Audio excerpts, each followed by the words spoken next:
샬롬 샬롬 샬롬 샬롬 샬롬. 하나님 사랑합니다. 여러분 주 안에서 사랑합니다. 오늘 전도서 3장 말씀 우리 1절부터 22절까지 우리 교독했습니다. 네, 범사의 기한이 있고 천하만사가 때가 있죠. 22절 말씀이 특별히 은혜가 되네요. 사람이 자기 일에 즐거워하는 것보다 더 나은 것이 없음을 보았다. 그것이 그의 몫이기 때문이다. 이렇게 얘기합니다. 그래서 우리는 삶을 즐겁고 기쁘게 항상 살고 감사하다 보면 기뻐지죠. 그래서 감사의 삶을 살아야 되겠구나 하는 생각을 다시 한번 3장 우리 같이 교독하면서 깨달았습니다. 인간은 자신의 행복을 위해서 계획을 세우고 열심히 일을 하죠. 그러나 인간이 그 모든 일을 주관하는 게 아닙니다. 인간이 우리들이 어떤 법칙과 때에 따라 일을 하는 것인데 이러한 인간의 유한성을 전도자는 깨달아서 우리에게 복종해야 할 고상한 체제가 있음을 가르칩니다. 하나님의 방법이죠. 하나님의 섭리 안에 항상 하나님의 방법은 있다라는 거죠. 신앙은 인간의 이성을 초월하죠. 신앙을 인간의 좁은 시각으로 이해하려면 도저히 이해가 안 됩니다. 때때로 가까운 사람과 갑작스러운 사별을 하기도 하고 너무 안타깝죠. 하나님을 하는데 꼭 필요한 사람이 급작스럽게 돌아가기도 합니다. 도대체 하나님 일을 이렇게 열심히 하는 그 사람을 왜 이걸 다 이루기도 전에 이렇게 벼랑간에 데려가셔. 정말 우리 가끔가다 하늘도 무심하셔. 이런 얘기 믿지 않는 분들도 합니다. 이런 것처럼 안타까운 이별을 원하지 않을 때 하기도 합니다. 그리고 절망하기도 하고 또한 원망하기도 하고 이런 원망과 절망은 그런데 하나님 시선으로 보기에는 옳은 부분의 옳은 방법은 아니다. 하나님의 인간의 지각을 초월해 하셔서 하나님의 방법대로 일을 하시고 그 방법에 의해서 우리가 이 일을 제기할 수가 없다라고 이렇게 말씀하고 있습니다. 우리는 하나님이 일하시는 방법을 이해하도록 항상 노력하고 그래서 우리가 성경을 묵상합니다. 이해를 못할지라도 믿음으로 나아갈 줄 알아야 되겠다. 오묘한 하나님의 방법이 있다. 신명기 29장 29절에 말씀합니다. 감추어진 일은 우리 하나님 야훼께 속하였거니와 나타난 일은 영원히 우리와 우리 자손에게 속하였나니 이는 우리에게 이 율법의 모든 말씀을 행하게 하려 하십니다. 감춰진 일은 하나님께 속하였고 나타난 일들은 우리와 우리 자손에게 속하였다. 이는 우리에게 율법으로 모든 말씀을 행하게 하려고 그렇게 하셨다. 두 번째, 감춰진 방법에 대해서 잠언 25장 2절에서 증거합니다. 이를 숨기는 것은 하나님의 영화요 이를 살피는 것은 왕의 영화니라. 이렇게 말씀합니다. 이를 감추시려 하나님께서는 늘 하나님의 목적이 있다. 하나님께서 행하시는 섭리 안에는 분명한 목적이 있다는 것을 우리가 깨달아야 된다. 하나님께서 인간을 초월하여 일하실지라도 무질서하게 일을 하시는 분은 아니시고 어떤 하나님? 질서의 하나님이시다. 이렇게 말씀하죠. 모든 만물이 꾸준하게, 착실하게, 정확하게, 그죠? 사계절이 있어서 우리 다 계절 정말 기가 막혀요. 보면은 이렇게 더워서 어이구 더워 죽겠네 했는데 어느덧 선들선들한 바람이 불기도 하고 그리고 또한 눈발이 내리기도 하죠. 그리고 팔팔 새싹이 돋기도 합니다. 그러다 보면 또 아주 시원하고 차가운 그 냉수가 그리워지는 여름이 또 오기도 합니다. 그렇기 때문에 우리는 이 여름을 얼마만 있으면 금방 가을이 올 거야. 그런 소망을 가지고 기대를 하고 또 이 따끈한 여름이 그리운 겨울도 있을 거야 하기 때문에 여름을 또 즐길 수도 있다는 겁니다. 이러한 목적 속에 진행되기 때문에 우리에게 큰 위로를 주시기도 하는 하나님이시다. 하나님의 방법을 이해할 수 없다고 해서 우리가 불안해할 필요는 전혀 없다. 분명히 때가 되면 이루시죠. 우리는 정말 잘 참고 인내할 줄 알고 감사하고 믿음으로 확신 있는 믿음을 가지고 나아가야 된다. 우리는 인생을 살아가면서 염려하기보다는 선하신 목적을 믿고 그것을 소망하며 기쁨으로 살아가야 된다는 거죠. 목적 있는 하나님의 섭리에 대해서 창세기 45장 5절에 말씀합니다. 당신들이 나를 이곳에 팔았다고 해서 근심하지 마소서 한탄하지 마소. 누가를 요셉이 형들에게 얘기하죠. 하나님이 생명을 구원하시려고 나를 당신들보다 먼저 여기 보내셨나이다. 자기 부모님 나중에 애국으로 모셔오잖아요. 그래서 큰 민족을 이루게 하는 그런 하나님이다. 보편적인 섭리에 대해서 시편 103편 19절에 말씀합니다. 야훼께서 그의 보좌를 어디에 세우시고 하늘에 세우시고 그의 왕권으로 만유를 다스리신다라고 증거합니다. 하나님의 영원성에 대해서 말씀하시죠. 인간의 계획이 정해진 방법대로 결과를 얻지 못하고 정해진 목적대로 진행되지 못하는 이유는 인간의 유한성 때문이다. 그러나 하나님은 영원하신 절대자이시기 때문에 인간의 계획처럼 자신의 뜻을 절대로 변개치 않는다. 바꾸지 않으신다라는 거죠. 하나님의 운은 어떠한 시대만을 바라보는 것이 아니고 모든 시대를 통찰하고 계시기 때문에 목적한 대로 일을 이루어 가신다. 이와 같은 하나님의 절대성과 영원성 때문에 하나님은 하나님의 섭리와 그분의 일에 대한 결과를 보지 않고 믿을 수 있다. 예, 그렇습니다. 신비로운 섭리 욥기 11장 7절에서 9절로 증거합니다. 내가 하나님의 오묘함을 어찌 능히 측량하며 전능자를 어찌 능히 완전히 알겠느냐. 예, 이렇게 말씀하죠. 예, 하늘보다 높으시니 내가 무엇을 하겠으며 스월보다 깊으시니 내가 어찌 알겠느냐. 그죠? 높고 깊으신 그 뜻을 우리는 다 알 수 없다는 거죠. 그의 크심은 땅보다 길고 바다보다 넓다. 라고 이렇게 말씀합니다. 전능하신 보호자라고 디모데후서 1장 12절에 바울이 증거합니다. 이런 말미암아 내가 또 이 고난을 받되 부끄러워하지 아니하며 내가 믿는 자를 내가 알고 또한 내가 의탁할 것을 그날까지 그가 능히 지키실 줄을 확신하노라. 이렇게 얘기합니다. 우리 인간들은 본분이 있다라는 거죠. 하나님을 의지해야 할 본분이 있다. 인간은 한 해 동안 변하는 자연적인 절기를 바꿀 수 없듯이 하나님의 섭리 또한 바꿀 수 없습니다. 인생을 살면서 우리가 겪는 점차적 변화나 급격한 변화들, 우리의 염려와 걱정에도 불구하고 반드시 일어나죠. 따라서 우리는 이러한 변화에 너무 연연하고 염려해 소용이 없다. 염려하지 말라는 거죠. 네가 염려한다고 몇 키가 한 자나 더 하겠느냐. 주님께서 말씀합니다. 전도자는 하나님께서 우리에게 노고를 주셨다라고 말씀하네요. 인생을 살면서 겪는 일을 긍정적으로 그렇기 때문에 받아들이는 것이 필요한데 걱정과 근심 속에 사는 삶은 부질없는 헛된 것이라는 겁니다. 하나님의 섭리를 긍정으로 받아들이는 삶이 성도의 삶이다. 의지하는 자의 결과에 대해서 시편 2편 12절에 증거합니다. 그의 아들에게 입맞추라. 그렇지 아니하면 진노하심으로 너희가 길에서 망하리니 그의 진노가 급하심이라. 야훼께 피하는 자는 모든 사람은 다 복이 있도다. 의지하는 자의 모습에 대해서 시편 44편 5절에도 우리가 주를 의지하여 우리 대적을 누르고 우리를 치러 일어나는 자를 주의 이름으로 밟으리로다. 이렇게 말씀합니다. 그리고 우리는 또한 영혼을 사모하는 마음을 주셨죠. 하나님은 인생에게 소망 없는 노고만을 절대로 주시지 않으셨다. 인간은 유한한 존재이며 죄 많은 세상 속에서 사는 존재이지만 이로 인해 염려하고 그렇게 살 필요는 없다는 겁니다. 다른 피조물과 달리 우리에게는 무슨 마음? 영혼을 사모하는 마음을 주셨다는 거죠. 아까 우리 전도서 교독할 때 그죠? 뭐 어디로 간다고 그랬어요? 3장 21절인가요? 인생들의 혼은 위로 올라가고 짐승의 혼은 아래 곧 땅으로 내려가는 줄을 누가 알겠느냐. 하나님만 아시는 거죠.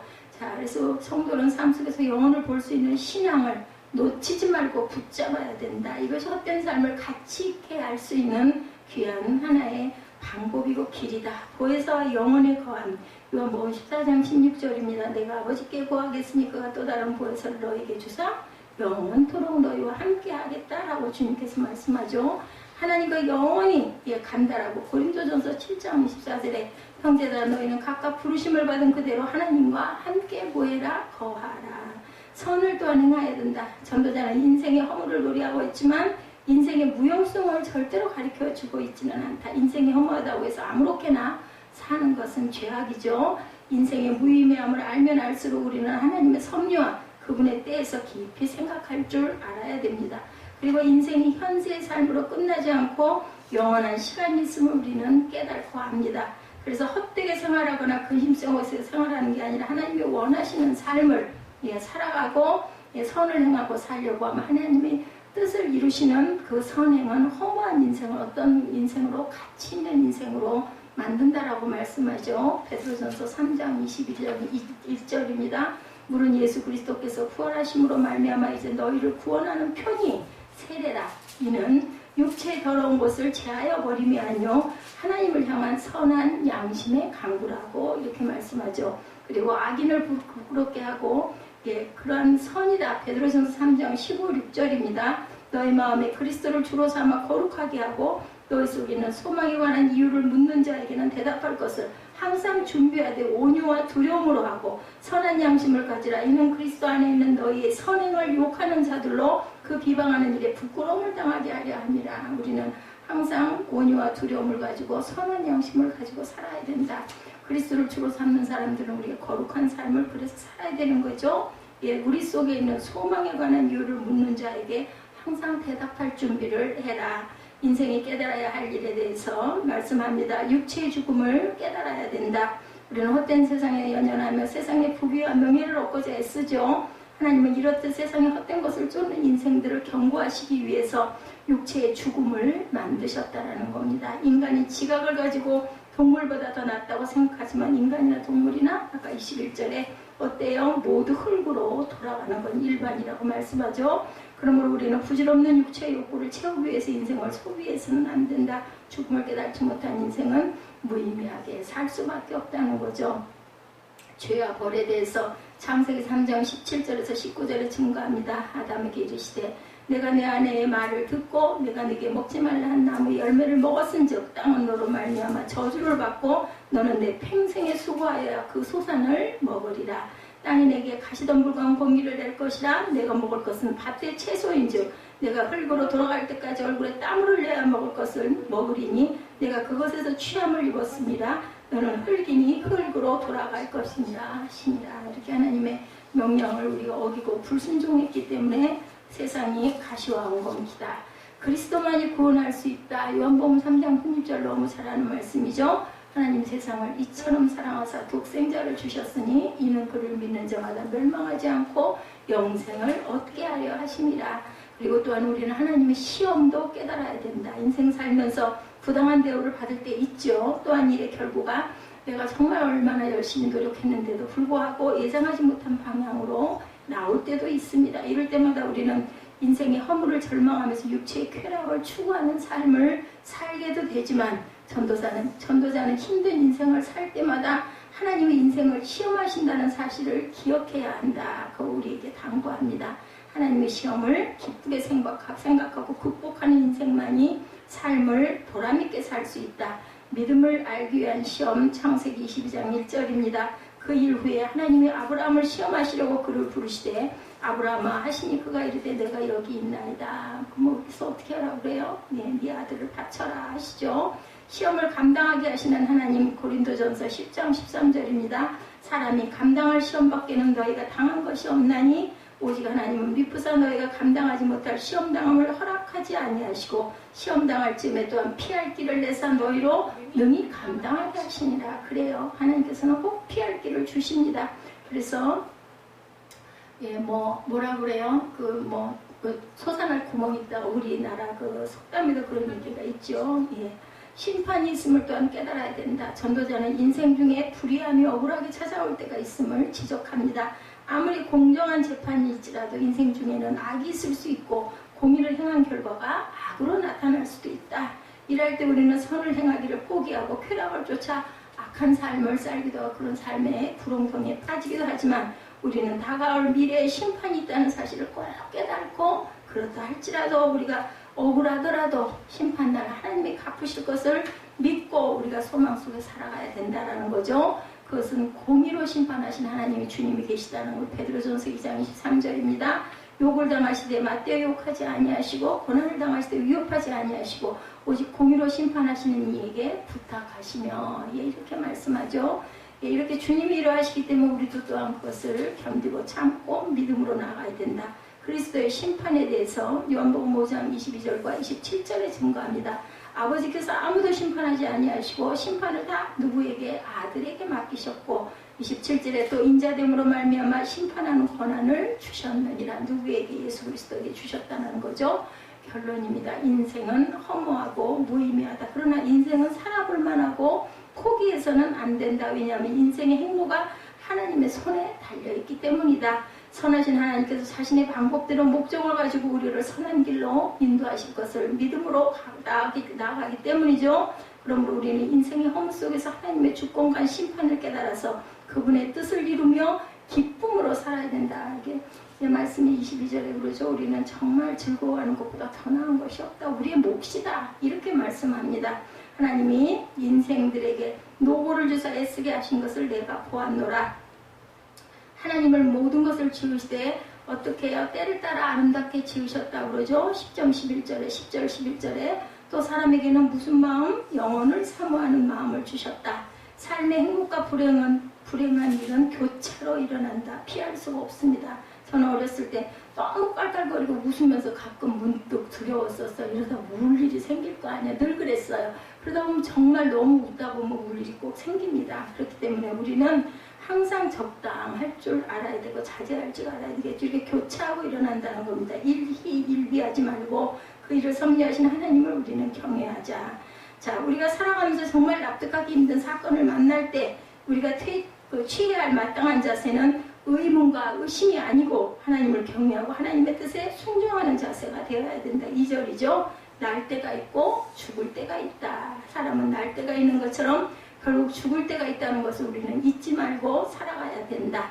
정말 성공적인 인생을 한 사람이 살았다고 할 때 그가 죽을 때 후회 없이 죽는다면 정말 성공적인 인생을 살았다고 할 수 있겠죠. 그러나 그가 고위공직에 몸을 담고 일생을 출세가도로 달리고 수하의 많은 사람을 거느리고 살았다 할지라도 죽을 때 후회 가득한 마음으로 죽는다면 실패한 인생이라는 겁니다.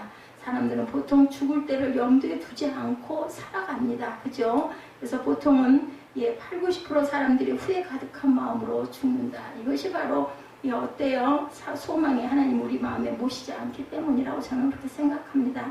솔로몬이 인생에 대해서 논하면서 첫 번째로 죽음을 염두에 두고 살아라. 태어난 것은 사실이면 죽을 때도 반드시 있다라고 2절과 3절에 얘기하죠. 또 심을 때가 있고 심은 것을 뽑을 때가 있다. 죽일 때가 있고 어때요? 치료시킬 때가 있으며 헐 때가 있고 세울 때가 있고 또한 세워서 세울 때가 있다가 또 허물어 버릴 때가 있다라는 말씀을 하죠.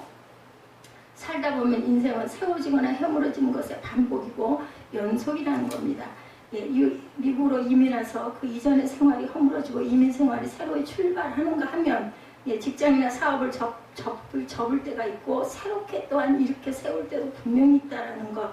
우리가 살아가면서 정말 납득하기 힘든 사건들을 만날 때 성도가 취해야 할 마땅한 자세는 의문과 의심이 아니라 뭐라고요? 하나님의 뜻에 순종하는 자세, 그 뜻을 묻는 자세가 되어야 된다. 늘 승승장구하지 않죠. 우리는 늘 내 마음대로 되는 것도 결코 아닙니다. 나는 세우기를 원하지만 허물어질 때도 있고 치유하기를 원하지만 죽을 때도 있다는 것도 우리는 받아들일 줄 알아야 된다. 그때 주님의 뜻을 순순히 받아들이라고 말씀합니다. 그리고 오히려 하나님을 경외하고 하나님의 섭리에 순종해야 된다고 전도서 3장 10절에서 11절에 증거합니다. 하나님의 인생들에게 노고를 주사 애쓰게 하신 것을 내가 보았노라. 하나님이 모든 것을 지으시되 때를 따라 아름답게 하셨고 또 사람에게는 무슨 마음을? 영혼을 사모하는 마음을 주셨느니라. 4절에 흐느껴 울 때가 있고 웃을 때가 있다고 말씀하죠. 통곡할 때가 있고 춤출 때가 있다. 이 구절은 인생의 감정적 측면을 말씀합니다. 이모션이라고 얘기하죠. 내 감정이 업되거나 다운될 때가 살다 보면 늘 있는데 아침이 있으면 저녁이 있듯이 반드시 이렇게 따라온다. 이럴 때가 있으면 저럴 때가 있다는 것을 우리는 항상 생각할 줄 알아야 된다.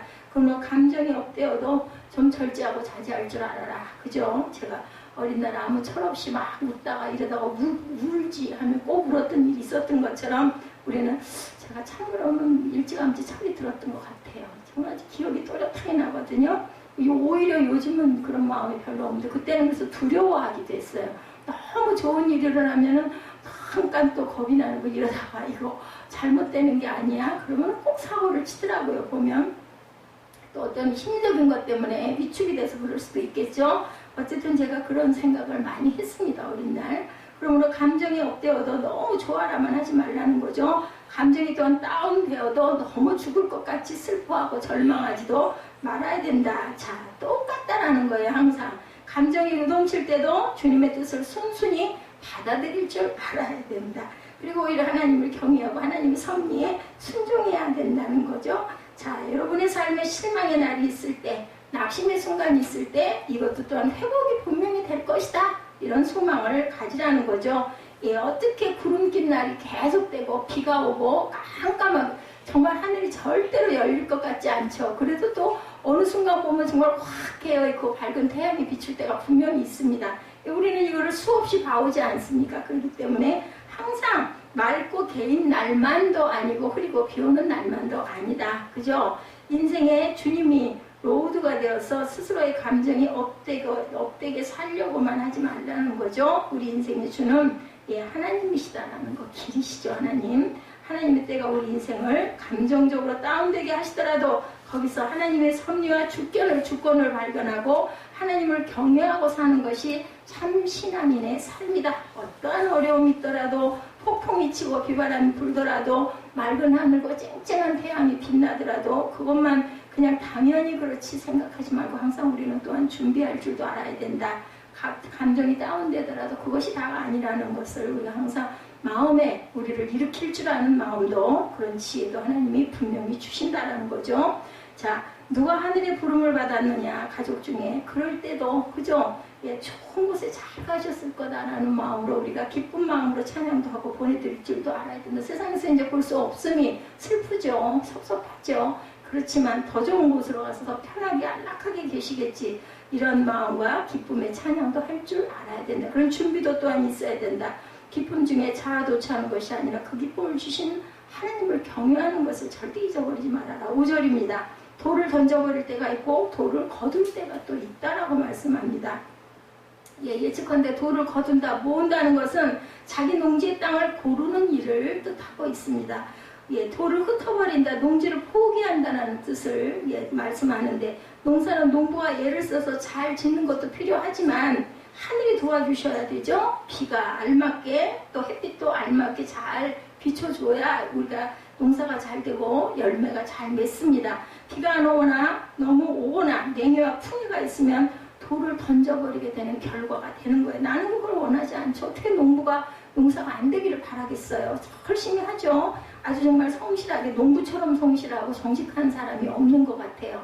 내가 노력한 만큼 하늘에서는 비도 주시고 바람도 주시고 햇빛도 주셔서 잘 거둘 수 있게 해주시는데 때때로는 내가 그렇게 노력했는데 돌을 이렇게 던져버리는 결과가 올 수도 있다는 것도 우리는 받아들일 줄 알아야 된다. 그래서 요즘에는 농사보다는 개인 일하시는 분들이 많잖아요. 사업을 하시는 분들. 그 모든 것도 내 뜻과 내 생각은 물론 성공하기를 원하지만 그 예측과 결과가 그대로 되지 않을 수도 있다는 것을 우리는 항상 생각할 줄 알아야 되고 그렇다 해서 그걸 원망하고 한탄하고 그것을 비관할 필요는 없다. 하나님의 뜻과 하나님의 섭리에 우리는 순종하고 가야 된다는 거죠.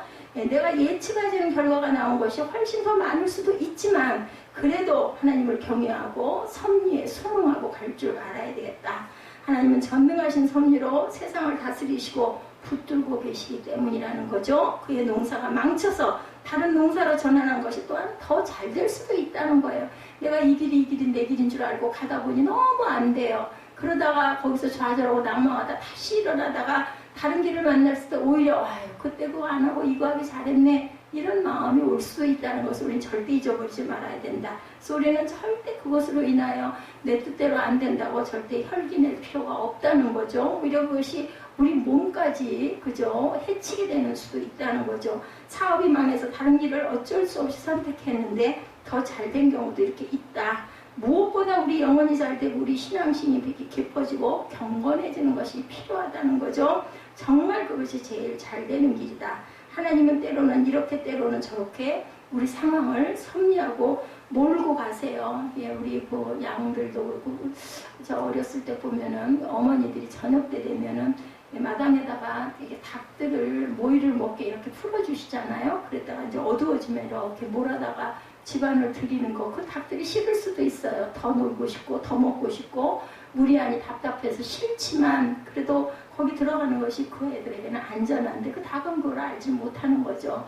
그랬을 때 우리는 그런 마음이 바로 하나님의 마음이라는 생각을 할 줄 알아야겠다. 우리의 영혼과 믿음의 농사가 잘 되기를 하나님께서는 항상 원하신다는 거. 아무리 농사가 잘 돼도 우리 영혼에 해가 될 일은 하나님께서는 끊어버리신다는 것도 잊지 말아야 되겠다. 그래서 우리를 천국에 안전하게 집안으로 닭장 안으로 닭들을 안전하게 들여놔야 밤에 개가 와서 물어가지 않겠죠. 이런 그 보호를 우리는 항상 감사로 순종으로 받을 줄 알아야 된다. 우리의 영혼과 믿음의 농사가 잘 되지 못하면 풍해와 냉해와 혹한과 혹소가 계속 찾아올 수 있다는 거죠. 우리 영혼과 믿음의 농사가 잘 될 때까지 우리는 항상 하나님의 말씀에 항상 순종하고 또한 보호하고 인도하신다는 것을 믿고 나아갈 줄 알아야 되겠다. 근데 왜 그런 사람들 내버려 두세요?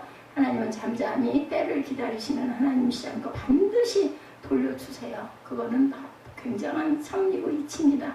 5절이죠. 하반절에 서로 꾀하는 때가 있으며 그만둘 때가 있다고 말씀합니다. 자녀 양육도 농사라고 말하죠. 우리가 항상 자녀도 껴안고 키울 때가 있으며 내보낼 때도 있다라는 것도 우리는 알아야 된다. 절대로 그런 걸로 그저 일비해서는 안 된다. 그러게요. 오늘도 제가 아들을 보면서 이제 내 품 안의 아들은 아니구나 하는 생각을 했습니다. 걔는 너무 급하게 성장을 한 것인지 아니면은 정말 엄마가 그런 것을 잘 케어하지를 못해서 그런 건지는 모르지만 이제는 어떤 내 범위를 떠나 있는 아이라는 생각을 제가 하면서 그냥 중학교까지만 내가 약간 강제성을 띠더라도 그것만 1년 정도만 하고 나머지 부분은 그냥 놔둬주는 게 맞겠구나 하는 생각을 오늘도 했습니다. 찾아 나설 때가 있고 6절입니다. 포기할 때가 있다.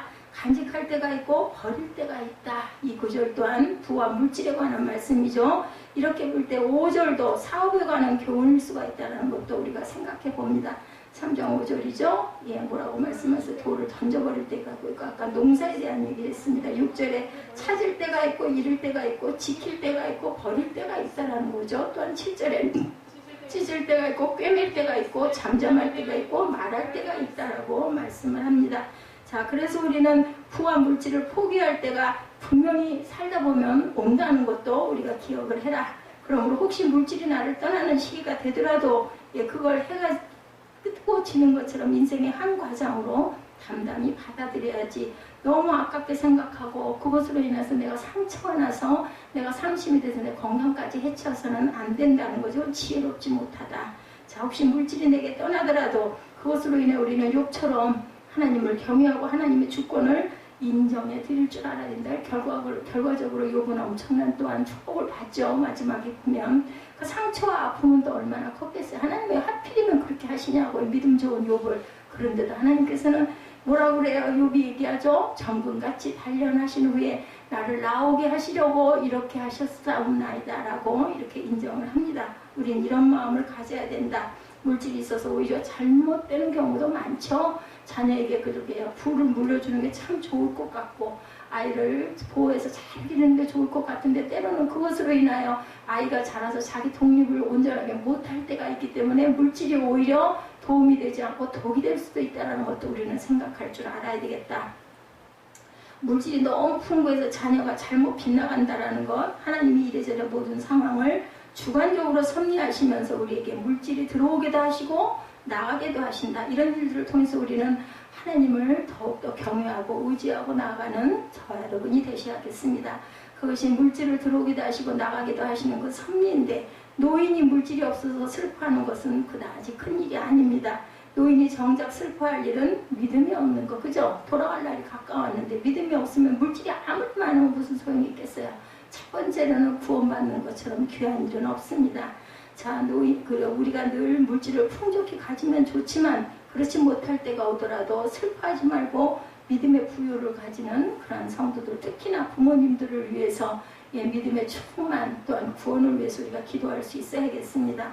많은 사람들이 부자 되기를 꿈꾸죠. 그런데 그 꿈을 이루든지 못 이루든지 주님이 우리에게 관심을 가지시는 것은 믿음에 부요한 사람이라는 것. 우리는 구원받은 사실로 성공한 인생이에요. 그것으로 우리는 감사해야 됩니다. 그러므로 우리가 물질이 들어오고 나가는 일에 너무 큰 관심 갖지 말고 연연하지 말자. 삶을 향한 주님의 궁극적 목적을 이루시는 저와 여러분이 되셔야겠다는 거죠. 7절, 8절입니다. 찢을 때가 있고 꿰맬 때가 있다. 말하지 않을 때가 있고 말할 때가 있다라는 거죠. 사랑할 때가 있고 미워할 때가 있고 전쟁을 치를 때가 있고 평화를 누릴 때가 있다. 인간관계에 대한 말씀을 하고 있습니다. 항상 좋은 관계로 살면 좋지만 살다 보면 피치 못한 사정으로 좋았던 인간관계가 찢어지기도 하고 반대로 또한 다시 꿰매지기도 한다는 거죠. 그러한 모든 인간관계 갈라짐과 봉합을 통해서 하나님이 우리에게 원하시는 것은 하나님을 경외하고 그분을 우리가 더 의지하라는 신앙의 성숙을 얘기하고 있다는 것을 우리는 잊지 말아야 되겠다. 전도서 12장 13절에 증거합니다. 그러므로 인간관계 만남과 헤어짐에 일희일비하지 말아라. 그런 회오리와 소용돌이 속에서 하나님의 섭리와 주권을 생각하면서 하나님을 더욱더 경외하고 나아가야겠다. 우리 신앙이 더욱 성숙한 방향으로 하나님 섭리하실 때 묵묵히 따라갈 줄 알아야 되겠고, 불평과 불만과 하소연이나 남을 원망하는 것 하지 말자.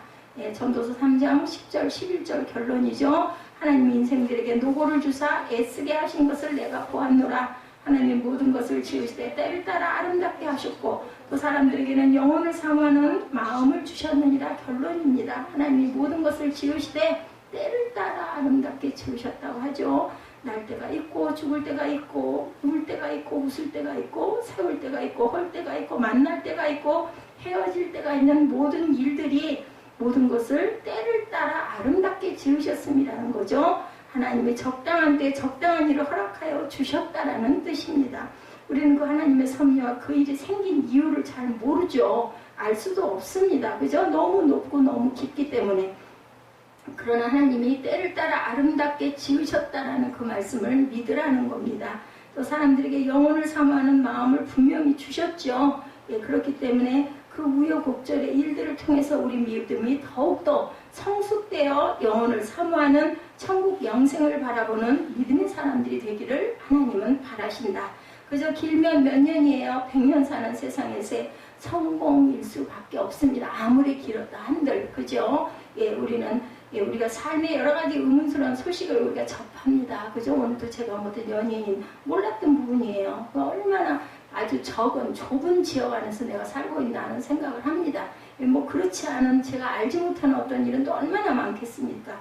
어떤 신실한 사람이 암에 걸렸다는 소식을 우리가 듣죠. 순진한 어린아이 죽음은 또한 왜 그 아이가 무슨 죄가 있다고 이런 생각을 하기도 합니다. 너무 가혹하죠. 그러나 우리들은 그저 묵묵히 하나님만 바라볼 줄 알아야 되겠다. 말을 아껴야 되겠죠. 왜 입을 다물어야 하느냐면 하나님의 섭리를 일일이 말로 우리가 다 설명할 수도 알 수도 없기 때문이다. 그러나 하나님의 섭리에 대해서 내가 어떻게 일일이 변호할 수도 없고, 그죠? 변호도 안 되는 거죠. 그저 조용히 묵묵히 기다리고 위만 바라보는 거죠. 그럼 슬픔을 당한 가족에는 어떻게 위로해야 될까? 말로 위로할 수도 없죠. 설명할 수도 없습니다. 슬픔에 동참해주고 기도해주고, 그죠? 그분의 불편을 조금이라도 마음적으로 도와줄 수 있는 것이면 되겠죠. 그리고 그 가족은 하나님이 핸들을 쥐고 계신다는 것을 잊지 말고 우리는 입을 닫아야 되겠다. 그래서 God can handle in himself, just let God be God, 이렇게 증거하고 있습니다. 전도서의 결론을 우리 다시 한번 봅니다. 12장 3절에도 일의 결국을 다 들었으니 하나님을 경외하고 그의 명령들을 지킬지어다. 이것이 모든 사람의 본분이다. 이렇게 말씀합니다. 하나님은 모든 행위와 모든 은밀한 일을 선악간에 심판하신다고 전도서 12장 13, 14절에도 말씀하고 있습니다. 그리고 자족하는 삶을 살아야 된다라고도 말씀합니다. 사람이 사는 동안에 기뻐하며 선을 행하는 것보다 더 나은 것이 없는 줄을 내가 알았고 사람마다 먹고 마시는 것과 수고함으로 낙을 누리는 것이 하나님의 선물인 줄도 알았도다. 괜히 하나님의 섭리에 반항하지 말고 내가 바꿀 수 있는 일은 바꿀 수 있지만 그럴 수 있는 일은 정말 얼마 되지 않아요. 그죠? 이제 우리는 항상 하나님의 그 선하신 그 뜻을 항상 생각할 줄 알아야 된다. 사는 동안에 기뻐하며 선을 행하며 먹고 마시며 지옥 가운데서 낙을 누리는 일, 그것이 우리가 할 수 있는 고작 일이다. 작은 일들 우리는 감사해야 된다. 그렇기 때문에 큰 일이겠어요. 작은 일들이죠. 자족하는 삶을 사는 삶, 이것이 바로 인생의 지혜라고 말씀합니다. 지금 오늘을 우리가 즐겁게 살고 있지 못하는가? 그건 저와 여러분이 많은 고민을 하고 있기 때문이다. 너무나 마음 안에 많은 어떤 그 욕심을 지녔기 때문이죠. 내가 지구를 지킬 수도 없어요. 그죠? 그런 것은 하나님께 맡기고, 내 하고 있는 이 일에 우리의 삶 가운데 또한 우리의 쉼 가운데 먹고 마시면서 인생을 어떻게 살아라? 즐겁게 사는 법을 터득하라고 말씀하고 있죠. 그것이 바로 뭐라고요? 하나님의 뜻이라고. 할 수 있으면 뭐를 해라? 선한 일을 하라고 이렇게 말씀합니다. 12절이죠. 선을 행하는 법보다 더 나은 것이 없는 줄을 내가 알았다라고 얘기합니다. 그리고 14절에 하나님의 섭리에 내 힘을 보태거나 빼려 하지 말아라. 하나님께서 행하시는 모든 것은 영원히 있을 것이다 라고 말씀합니다. 그 위에 더할 수도 덜할 수도 없는 것이다. 인생의 모든 일을 우리가 모두 다 정확히 설명하거나 규명할 수도 없다. 그저 하나님이 하나님 되심을 인정해라. 하나님의 행하시는 모든 일은 영원히 있을 일이기 때문에, 그래서 항상 영원히 지속되는 일이 하나님의 일이라는 것을 우리가 인정하고 우리가 받아들이고 갈 줄 알아야 되겠다. 15절에 과거 역사에도 하나님이 그러셨듯이 옛적에 있었고 장래에 있을 것도 옛적에 있었나니 하나님이 이미 지난 것을 다시 찾으신다라고도 이렇게 증거합니다. 하나님은 이미 지난 것들을 다시 찾으신다. 창조주시죠. 과거에서 하나님은 세상을 창조하시고 그렇게 다스렸고, 지금 오늘날 우리가 겪는 모든 일은 과거에 우리 조상들이 겪었던 일이다. 그래서 15절 하반절을 공동 번역에는 하나님께서 하시는 일은 마냥 그 일의 되풀이에 지나지 않는다라고도 번역되어 있습니다. 내가 의문을 품고 갈등하는 모든 하나님의 섭리는 전혀 새로운 것이 아니라는 거죠. 과거의 사람도 그렇게 살았고 하나님은 옛날부터 그렇게 섭리해 오셨다. 우리가 몰랐을 뿐이라는 거죠. 우리는 아주 묵묵히 하나님을 믿고 그렇게 받아들이고 살면서 인생의 작은 즐거움에 만족하고 살아라 라고 말씀합니다. 그래서 욥도 내 입을 가릴 뿐이다 이렇게 말합니다. 할 말이 없다라는 거예요. 그래서 욥기 40장 4절에 보니 보소서 나는 비쳐나오니 무엇이라 주께 대답하리까 손으로 내 입을 가릴 뿐이로소이다 이렇게 고백합니다. 전도서 3장은 세 부분으로 나뉘어지죠. 첫 번째가 3장 1절에서 9절 시간의 허무에 대해서 얘기합니다. 두 번째 3장 10절에서 15절은 세월이 주는 교훈으로 시간은 우리에게 무엇을 교훈하나 이런 것을 말씀합니다. 세 번째 부분은 본문 3장 16절에서 22절 하나님이 우리에게 맡겨주신 시간을 어떻게 사용했는가 하는 시간의 심판에 대한 것을 말씀합니다. 바울이 에베소서 5장 16절에 세월을 아끼라고 얘기하죠. 기회를 사라고 얘기하는 거예요. 세월은 똑같은 시간이지만 하나님께서는 우리 인생에게 주신 제한된 시간, 각자에게 운명적인 것처럼 주신 시간을 얘기하고 있죠. 그래서 무슨 시간이라고 그래요? 카이로스와 그 크로노스의 시간 안에 수평과 수직 일반적 시간과 고정되어지는 시간이 분명히 있다고 말씀합니다. 그래서 우리가 시간이란 이미 주어진 시간을 크로노스 선상에 올려놓았을 때 그것을 다시 세분하여 쪼개놓는 시간을 의미합니다. 세 번째 부분의 본문에는 3장 전체의 시간에 관한 주제를 말씀하고 있죠. 시간의 허무 3장 1절에서 9절이죠. 이 부분에는 모두 28가지의 때가 기록되어 있습니다. 그 중에 14가지는 시간이 우리에게 가져다주는 긍정적인 사건, 14가지는 부정적인 사건들이죠. 이 긍정과 부정의 두 가지 사건들이 바로 크로노스의 여과에서 서로 교차되는 일들이다. 천하에 범사가 있고 기한이 있고 모든 목적이 이룰 때가 있다. 기한과 때가 있다는 거죠. 아브라함과 요셉처럼 그렇습니다. 긍정 부분 시간은 우리에게 생명을 제공한다. 태어난 날과 장소가 없으면 절대로 우리는 존재할 수가 없죠. 건강과 청춘과 성취의 감격, 춤추는 즐거움, 공격의 기쁨, 도전 이런 것들을 주셨다. 소유의 기쁨, 창조의 기쁨, 생산의 기쁨, 새로운 것을 발견하는 감격, 웅변의 아름다움, 사랑의 추억, 평화의 즐거움을 제공하고 있다고 얘기합니다. 우리 인생에 이런 것들만 있으면 얼마나 좋을까. 근데 반대의 14가지도 분명히 있다는 것도 또한 우리가 알아야 되겠다. 날 때가 있고 죽을 때가 있고 그죠? 눈물과 웃음의 교차입니다. 어느 날 이 생명은 죽음에 삼켜진다는 것은 우리는 받아들일 수밖에 없죠. 건강하다가 갑자기 질병으로 돌아가기도 하죠. 청춘은 노쇠에 의해 소멸되어 가는데 인생의 가장 본질적인 스트레스가 바로 늙는 거예요. 생로병사죠. 오히려 죽음이라고 표현하는 것이 더 적정할 것인데 나 늙어 노인 되고 노인 젊어 나였으니 나와 노인 따로 없다. 이렇게 냉정하게 흘러가는 세월을 막을 수 없다는 걸 얘기합니다. 성취는 실패와 아픔을 겪게 하고 어때요? 춤은 어느 날 눈물이 삼켜져요. 우리가 어떤 것을 열심히 노력해서 합격 통지서 받았을 때 우리 마음이 얼마나 기쁩니까? 공력은 무너질 때가 있고 소유는 상실로 변하기도 하며 창조는 파괴로 변론이 나기도 합니다. 많은 생산은 약탈된 허무에 삼켜질 때가 분명히 있다는 것. 욥이 고백하죠. 발견은 다시 잃어버림으로 어때요?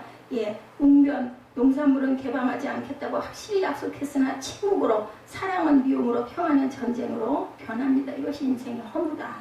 우리에게 주어진 세월 속에서 인생의 긍정적인 사건들만 경험한 사람들은 낙관주의자들이 되고, 부정적인 사건을 죽음, 질병, 노쇠, 상실, 미움 등만을 경험한 사람은 비관주의와 허무주의자가 됩니다. 우리의 결론은 뭘까? 인생에 그 낙관만 할 것인가, 비관만 할 것인가? 이 전도서의 기자는 첫 번째 부분의 결론을 9절에서 얘기하죠. 일하는 자가 그 속으로 말미암아 무슨 이익이 있으랴. 즉 우리가 얻었다 하지만 그것이 무슨 이익이 있겠는가, 이렇게 얘기합니다. 그 청춘은 노쇠로 변질되고 삶은 죽음으로 변하니 우리를 기다리고 있는 것은 허무와 절망뿐이다. 이 부분의 결론이 여기서 우리는 두 가지 교훈을 얻는데, 하나는 우리가 시간의 주인이 아니죠. 당연하죠. 출렁이는 세파 속에서 예기치 못한 실패와 상실과 질병과 노쇠의 죽음을 맞을 수밖에 없는 인생이다. 우리는 비로소 내가 삶의 주인이 아니라는 사실을 깨닫게 된다. 그리고 두 번째로는 어리석은 부자의 최후, 아무것도 영원할 수는 없다는 거죠. 건강도 청춘도 지속되지가 않습니다. 성취도 춤도 소유도 창조도 생산도 운명도 사랑도 평화도 결코 영원히 지속될 수는 없다. 모든 것은 우리들 곁을 떠난다는 것, 모든 것은 변한다는 것을 인정해야 된다.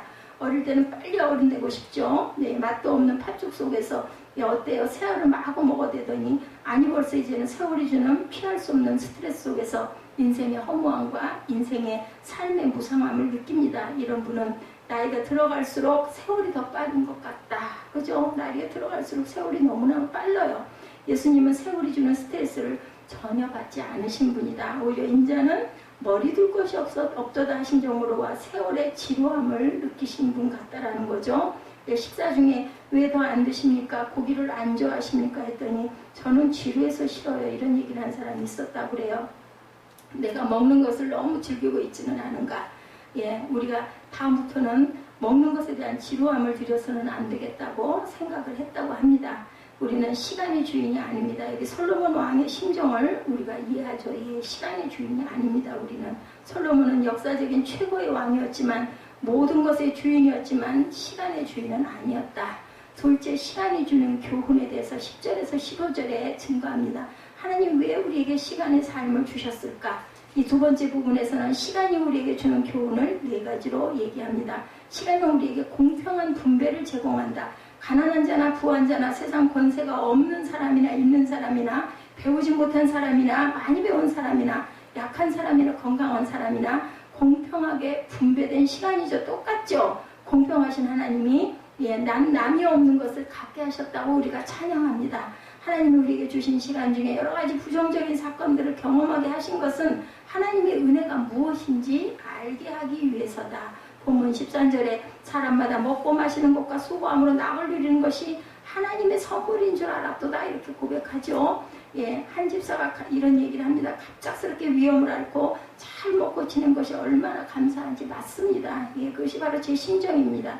요셉이 모든 고난을 다 겪고 난 후에 무슨 생각을 했을까요? 내게 있어 고난은, 실패는 필연적인 것이어야 했다. 그러므로 실패와 고난의 시간 속에서 감사해야 된다는 생각을 했을 거예요. 하나님은 시간을 통해서 영혼을 우리에게 사모하게 하십니다. 우리는 다 떠나가죠. 잃어버립니다. 놓치고 말 겁니다. 모든 것은 무와 같이 사라진다. 안개와 같이 사라진다. 우리는 이와 같은 허무 속에서 영혼이 어디에 있는가를 묻지 않을 수 없고, 이 짤막한 허무 속에서 영혼을 사모하게 된다. 11절에 사람에게 영혼을 사모하는 마음을 주셨다고 그러죠. 시간 개념의 두 가지에 대해서 불교나 힌두교들은 생각하는 시간적인 윤회적인 시간관을 갖고 있습니다. 또 다른 생명으로 이어짐으로 언젠가는 제자리로 돌아간다고 하죠. 그래서 원불교다, 이렇게 얘기를 합니다. 이런 시간관념을 갖고 살게 되면 진지하게 살 필요가 없어요. 또다시 태어날 수도 있기 때문에. 우리 기독교는 종말론적인 시간론을 갖고 있습니다. 이 알파와 오메가가 되신 하나님의 자기 표현처럼 시작과 끝이 분명히 있고 영원으로 이어진다라는 거죠. 이것은 선의 개념으로 이해하면 되는데, 과거는 절대로 다시 돌아오지 않는다. 우리 삶을 한 번도 다시 살 수가 없다. 그러므로 오늘이라는 순간이 도박할 수 없는 엄수성이 있고 진지하고 소중한 하루가 되어야 된다라는 거죠. 세상과 지나가는 세월만 보면 허무하지만 하나님과 영혼을 보면 다시 희망이 생기는 것이 바로 영혼을 사모하는 마음이다. 그리고 하나님은 시간을 통해 내 생명의 주인이신 하나님을 깨닫고 경외하면서 살게 합니다. 무릇 하나님의 행하시는 것은 영원히 있을 것이다. 14절이죠. 더할 수도 더할 수도 없나니 하나님 이같이 행하시면 사람으로 그 앞에서 경외하게 하려 하심인 줄을 내가 알았도다. 예, 시간에 대한 심판에 대해서 16절에서 21절에 증거합니다. 시간은 결국 이 시간을 살아왔던 우리의 삶의 자세를 심판하게 될 것이다. 시간이 우리에게 정해진 세월이 끝나는 날 모든 사람은 하나님 앞에서 각자에게 주어진 시간, 세월을 어떻게 사용하는지 계산하게 될 것이라는 겁니다. 달란트는 원래 재능이나 은사보다는 금과 은의 중량, 돈의 단위였었어요. 그렇다면 우리는 1달란트라는 짧은 인생, 2달란트의 세월, 5달란트의 세월, 카이로스를 부여받았다고 할 때 비록 병이나 사고가 일찍 죽는다 해도 그 시간 관리에 대한 계산을 하나님 앞에서 우리는 반드시 하게 된다. 이것이 시간에 대한 심판이죠. 그래서 시간은 엄숙하다. 우리가 얼마나 오래 사느냐가 문제가 아니라 얼마나 가치 있게 살았느냐가 중요하다는 것을 우리가 꼭 깨달아야 된다. 노년에 부자가 되고 쉬고 즐기는 삶만 살겠다는 것은 인간의 생각입니다. 하나님께서는 5달란트를 주셨는데 1달란트의 삶을 계산하겠다는 것은 하나님께 용납되지가 않는다는 걸 우리가 알아야 된다. 병든 사람들의 모습을 보면 오래 살기 위해서 이렇게도 저렇게도 몸부림을 칠 뿐이지 남은 인생을 어떻게 하면 가치 있게 보람 있게 보낼까 하는 것을 생각할 여유를 갖지 못합니다. 예, 오히려 약한 대로 병들었음에도 불구하고 적극적으로 헌신하고 봉사하면서 사는 사람들이 건강을 쉽게 회복하는 것을 우리가 주위에서 보죠. 지혜로운 청지기의 비유죠. 주인의 재물을 탕진한다는 것을 알고 내쫓으려는 것을 알고 열심히 탕감에 선심을 씁니다. 그러나 주님은 그 지혜를 칭찬합니다. 그것은 단순한 물질이 아닌 시간의 봉사, 타인을 위해서 사는 삶을 칭찬하는 거죠. 본문 17절에 내가 심중에 이르기를 의인과 악인은 하나님의 심판하시니 이는 모든 목적과 모든 이룰 때가 있음이라고 증거합니다. 하나님은 우리에게 주신 삶, 세월, 시간에 대해서 반드시 계산 심판하시겠다라는 거죠. 그리고 우리의 희망을 말씀하고 있습니다. 우리는 지나가는 한 해 동안, 그죠? 벌써 8월이에요. 시간을 과연 어떻게 썼는가? 이제 곧 새해 또한 돌아오겠죠. 주어진 시간을 어떻게 활용하고 우리가 살아갈 것인가를 한번 다시 돌아볼 줄 아는 그러한 저희들이 되어야 되겠다. 웨슬리는 하루를 5분 간격으로 나눠 사용을 했다고 할 정도로 정말 계획성 있게 살았다고 합니다. 1분도 헛되이 보내지 않은 진지한 삶은 신비할 정도였다고 그래요. 세월이 의미하는 것은 분명히 허무하지만 하나님 앞에서 가치 있고 보람된 삶은 분명히 기름될 만한 영원성 있는 아름다운 업적으로 남을 것이라는 겁니다. 우리가 오늘 사과나무를 내가 어떻게 해요? 인생의 종말이 온다 할지라도 나는 사과나무를 심겠다고 얘기를 하죠. 이런 적극적인 삶, 인생의 허물을 반드시 극복하고 후회 없는 보람된 삶의 주인공이 되시는 저와 여러분 되시기를 주님의 이름으로 축복합니다.